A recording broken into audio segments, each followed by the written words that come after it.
Hawan aaminsanahay inaan maalin maalmaha kamid aan ka mid noqon doono kuwa dhulka hoostiisa la geliyay. Waxaanan aaminsanahay inay aasi doonaan dadkan u jeclaa oo ah hooyaday amba aabahay amba waalidkay amba saaxiibaday iyagoo aan magacayga iigu yeedhi karin oo igu leh meydka aasa. Talayaab kale ayaa waxay tahay in laygu aasi karo amba laygu aasi doonaba mid faqiira.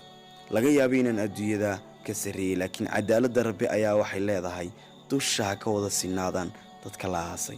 xagga lagu kala duwanaanaya waxaan ogahay inay tahay xagga hoose dhulka, yacni qofna janno ayay u noqonaysaa qabriga yar ku jira, qofna waxay u noqonaysaa cadaab iyo naar. waxa ay maqli doona xayawaanka cadaabkayga. adduunyada waxa ku nool dhan way maqli doonaan ilaa insiga iyo jinka mooyaane.